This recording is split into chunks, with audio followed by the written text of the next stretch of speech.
And these are not to condemn you. These are not to say, here's where you're an idiot. It's to help you have awareness. It's to help have you help build your awareness around what you could be doing differently, what you may not be doing, what's in your blinders, what's in your blind spot. And so this is designed to help you, certainly not condemn you.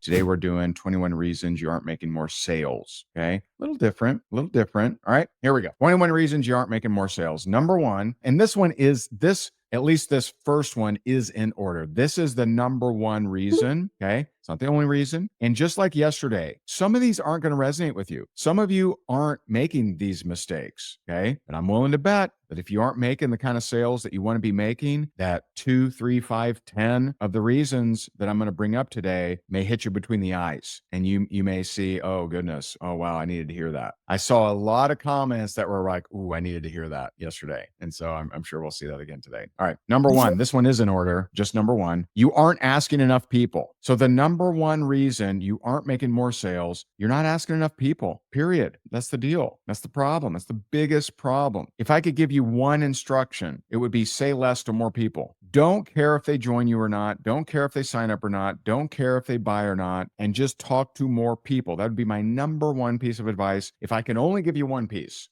that would be it. So the number one reason that people aren't making more sales, not asking enough people, period. Number two, you aren't following up. I mean, the pros know this. 98% of sales, up to 98% of sales are made in follow-up. So what makes you so special that you think you're going to close everyone on your first encounter? How come that's right for you, but not anybody else? Number three, now I could have expanded this, but so number one, you aren't asking enough people. Number two, you aren't following up. Number three, you're only following up, but it's fewer than 5 times. Some of my best reps came in after telling me 6 or 7 no's. So one of the big reasons is maybe you are following up. Maybe you are. Are you following up more than 5 times? See, as soon as I say that, there's a percentage of you that will automatically think, well, I don't want to bother people. I don't want to chase bug or be desperate. I don't want to hound people, because you're drawing the number of follow-ups with some kind of annoyance. That just means you don't know how to follow up. You don't know how to follow up. When you know how to follow up, your follow-ups aren't a nuisance. They're not a bother. They're not hounding. You're not chasing them, begging them, or bugging them. Just doing the thing. Some will respond, some won't, and that's okay. Number 4, your social media doesn't raise any curiosity. Now that could be a whole host of things. That could be either you only post things that are trying to sell something, or you just don't post anything. You just post pictures of your family. So there's literally no chance that anybody will ever buy your thing or join your thing, because you never talk about anything that would even lead them to that conclusion. Or you make the opposite mistake, where all you talk about is what you have for sale, which leads me to number 5.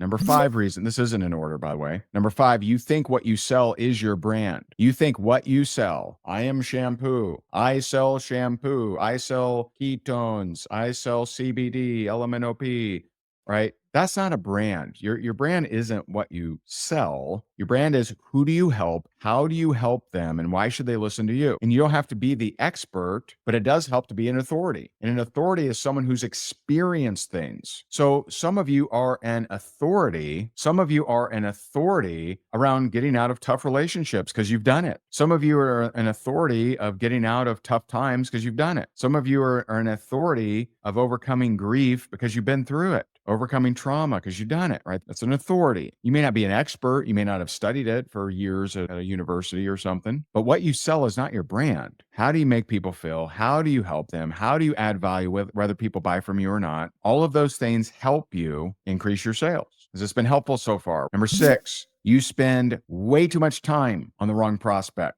I'll have people say, how do I turn my brother-in-law around? He thinks I'm going to prison. Do you mean turn him around to like push him away, like with your foot or something? Like what? Many of you spend way too much time dancing for someone who will never clap. You're trying to convince people. You're trying to get, if only mom would support me, if only my brother would see the light, right? Cut it out. Remember rule number 1? Go ask more people. Say less to more people. That was a good one. Is that a good one? Number 7, you get easily frustrated when you get rejected. I swear, man, if I had to do it over, some of you are aware of the book I co-authored, Go for No for Network Marketing. Go for No for Network Marketing, it helps you with lowering your resistance to rejection and your reaction to rejection. I swear, I wish that during that stint of 6 months where I went for 20 no's a day, and by the way, month 7, I became the number 1 income earner of that company. During that stint of 6 months of going for 20 no's a day every single day, I wish I had like a heart monitor, some machines hooked up to me so you could see my reaction to rejection. It was nothing. There was no reaction. Hey, are you open to take a look at what it is that I'm doing? No. Okay, cool, no problem. Do you know anyone that does want to make some money? There's no there's no variance because it just wasn't a big deal. Some of you like, hey, would you open or look at my thing? And they say no, and you're like, oh, why? Oh, where's the ice cream? Watering down your ice cream with your tears. Cut it out, man. Cut it out. It's not a big deal. So what? I know a guy that he shared his story. I thought that was so impressive. I loved it. The first 100 people he went to told him no. He got 400 no's before he got a yes. And by the way, he was sharing this on stage as a $2 million a year earner. How many of you would have gotten past the 20, the 30, the 50, the 70, the 110, the 200, the 20 no's in a row? How few would have made it to 250 no's in a row, 290 no's in a row, 310 no's in a row, 370 no's in a row? How many of you would have made it to 399 no's in a row and then quit? And here he was as a $2 million a year earner. Unbelievable. Unbelievable. The guy at the time was working as I don't know if he was the bellhop or what, but he was working for he was working at a hotel. He was living in the ghetto. 400 no's, not before success, before his first yes. How many would have lasted? Not many. You would have got to 30 and said, this ain't for me. You would have got to 62 and be like, I've had enough of this. Got to be tougher. Number 8, you're more worried about how you look to someone than possibly helping them with what you offer. It's reason number 8, you aren't making more sales. You're more worried about how they'll judge you just for asking them. I don't care. I just don't care. If I ask someone and they're not interested, cool, no problem. Great. Number 9, you don't believe in what you're selling. I can't help you with that one. If you don't believe in what you're selling, then you would have to be a liar to go and sell it. Now, here's the thing. Maybe you're in a company and you didn't get the result that some other people got. Okay. Well, you can still believe in it if you dig in enough and hear from other people that did get a result. Like a lot of times people say you got to be a product of the product. Okay, I prefer that. I like you being a product of the product for sure. But what about when you start? Do you just take, a few months off until you get a result? And what if you don't get a result? Some people come into network marketing and they don't have that deficiency that whatever that vitamin or whatever helps you with. And so you don't actually see a massive transformation, but there's transformations happening all around you. And so I prefer you being a product of the product and of course take your product, of course, but you come into a company and you're presented with 4 or 5 people that have used the product and gotten a great result, then great, go share based on their stories. Hey, I'm still taking it, but my friend Tony, this guy lost weight or he's feeling great, got more energy, chasing the grandkids, whatever. But if you just don't believe in what you're selling, then you really like to make your life hard. All right, I don't really believe in it, but I'm going to go out there and I'm going to try to shuck my wares. I'm going to try to tell people about it. I don't believe in it. You're probably not a con artist. You're probably not a liar. So if you don't believe in what you're selling, you're going to struggle. You're going to struggle. Number 10, you have an agreement. Now, this is a spiritual thing. You may have an agreement, and 2 of the very common ones are it's never going to work out or it won't last. So an agreement is something that I'm not saying you agreed to it, but at some point in your life, you agreed to it and it got set like a program. And the enemy has been using it to show you all this time. Look, told you it wouldn't work out. I told you it wouldn't last. And so you have this filter of everywhere that you look, right? You see that it won't last. It's never going to work out, right? And everywhere you go, you see proof and evidence. I don't agree with all that he said, but Neville Goddard said, you'll always verify what you believe to be true. That's a powerful statement. So if you believe that you suck, if you believe that it won't last, if you believe that people don't appreciate you, you will absolutely verify that through your eyeballs. You'll see that. Here's the good news. The good news is you can thank God for breaking that off of you, and he will. I've helped hundreds and hundreds of people with that. Father, thank you for breaking this agreement off of me. He'll do it. He'll help you. He'll heal all parts of you. There's a lot of really rich verses. Someone was asking about healing your subconscious. There's a lot of rich verses in Isaiah around healing all parts of you, making rivers in the desert. There's a lot of really powerful stuff in Isaiah. Highly recommend. Number 11, you aren't consistent. Know that all consistency issues are based on observations you made as a kid. All of them. Never seen an exception. Never seen an exception. Number 12 reason you aren't making more sales. You're not asking enough questions. Questions are so powerful. I can't comprehend someone who's trying to make more sales who isn't good at asking questions. Well, what does that mean to you? Well, how come, why do you think that way? What makes you think it won't work? Well, what else have you tried? Well, what has your journey been like on trying to lose weight or whatever it is that you're talking to them about? Number 13, you have resistance to success. We talked a lot about this last night in the challenge. Some people as soon as they start to get to a higher level, some people get physically sick. I've met people that if they start to get above $4,000 a month or $5,000, whatever it is for them, they start to physically get sick. And then they notice, oh my goodness, there's some kind of association with money and me being physically sick. And that's deep stuff. That's also based on childhood wounds. Number 14, when you are trying to sell, you come across as needy and desperate. It's clear that you're needy and desperate. See, what's interesting about that is you could represent something that people want, right? You could be selling something that the person you're talking to actually wants. But when you seem needy and desperate, there's kind of an energetic I don't know about this. They may actually want the thing. And they're like, I'm not sure about this. Number 15, you aren't asking God for help and specifically wisdom. The word of God says, when ye lack wisdom, ask and it'll be given to you liberally and without reproach. Some of you never ask. You pray to God to bless your finances, but you don't ask for wisdom. Aren't finances and money and results? Those are results. Ask for wisdom. Here's something I do every single morning. Father, is there anyone I should reach out to today? I ask that. And there are some mornings he's like, boom, hit me with a name.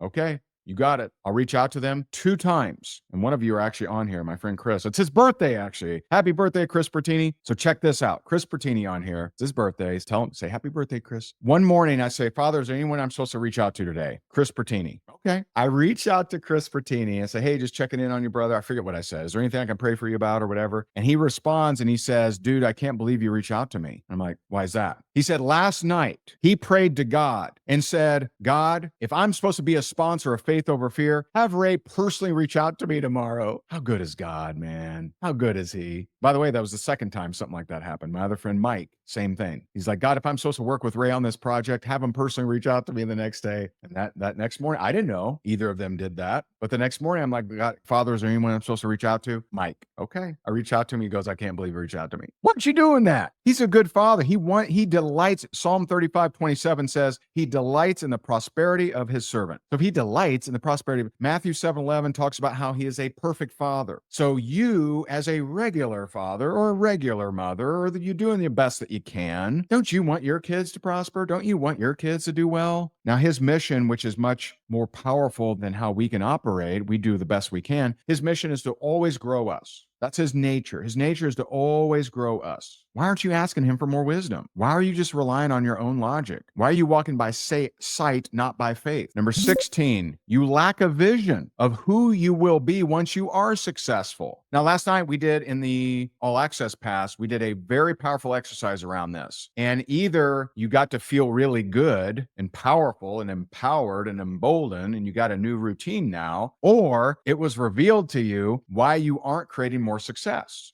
God created our imagination. We're to use it. We're to use it. Number 17, you're more focused on what's wrong with the company, with the upline, with the product, with yourself, than you are seeing who's open. Now, I believe that comes from Proverbs 4. Proverbs 4 says, keep your eyes forward. Don't turn to the left or right. Keep your eyes forward. And keep them forward for what? On who you're serving. Who are you here to serve? If we want to be first, we got to make ourselves last. See, we want to serve ourselves first. I'm guilty of this. By the time it's dinner time, I'm hungry. My wife's over there. She's taking care of the kids, Usually, okay, moms, how many moms on here, you're the last to eat? Raise your hand. That's my wife. Every single meal. I love her. She follows this advice. She'll get me my plate. She'll get the kids' plate. Her plate comes sometime. Sometimes not even at the same time. How many moms eat last? No one asks you this question. You're so used to it. Most moms eat last because they're very good at that, at what Jesus talked about. Jesus talked about if you want to be first, make yourself last. So that means do what? Make everybody else first. Moms are very good at that. Dads are very bad at that when it comes to eating, right? We're hungry. And so if you're focused on what's wrong with the company or how long the shipping is or how they're out of this thing or the upline didn't do that or can you believe the upline wore a Gucci sweater or whatever, if you're focused on what's wrong with everything around you or yourself, you're just not focused on who you're actually called to serve.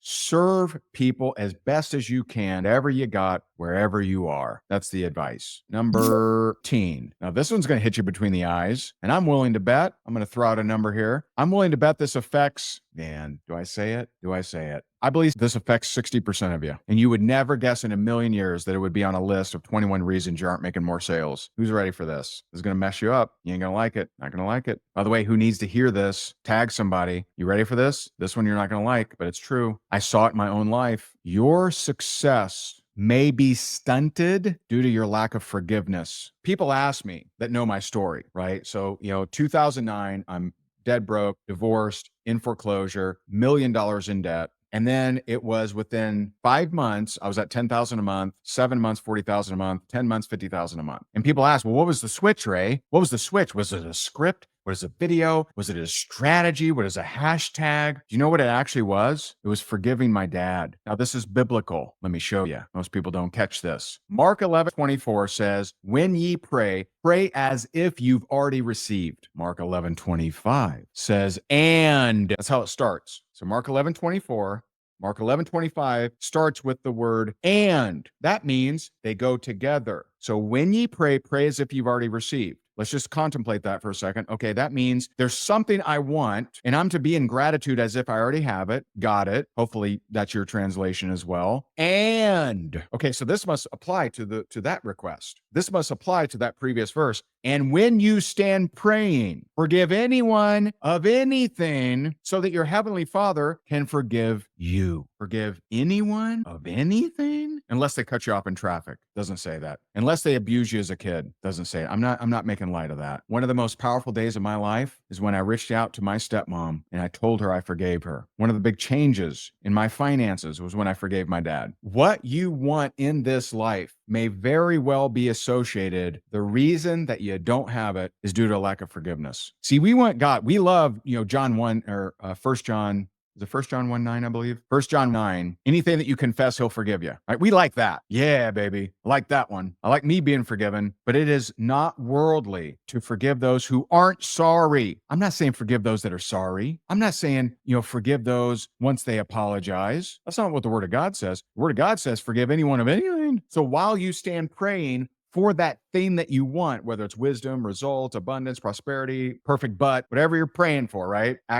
Pray as if you've already received it and maybe ask yourself, who do I need to forgive? I went through this process. I turned to the Lord. I said, Lord, who do I need to forgive? There's a long list. The top of the list? Can anyone guess the top of the list? Can anyone guess the top of the list of who I needed to forgive? Top of the list. Numero uno. By far. Anyone know? Myself. Probably at the top of your list too. Probably at the top of your list. You turn to the Lord and you ask him, Lord, who do I need to forgive? Boy, does he want to help you. Boy, does he want to give you some names. So you would never guess that in a million years. You don't read that in a sales book because you're just focused on strategy and tactics and words and scripts and video, right? You're focused on all the skill-based stuff. You're not focused on the spiritual. I hope that helps you, man. I really do. 19, you're waiting to have support from those around you before you operate in boldness. It's not how it works. You're waiting for your husband to buy into your idea before you show up powerfully. Well, I'd show up powerfully if he just believed in me. Not how it works. Doesn't work that way. So I had this super young girl on my team. When she joined, I think she was 20 and she was going to college, finishing up her degree. And, I signed her up, got her on board, and she went home to her family and they're like, what are you doing? Network marketing? That's stupid. Those things don't work. You're an idiot. Like, why are you doing this? You spent money on this. Oh, this is a scam. This isn't going to work. When she hit $10,000 a month by prospecting strangers on Facebook, her two brothers joined.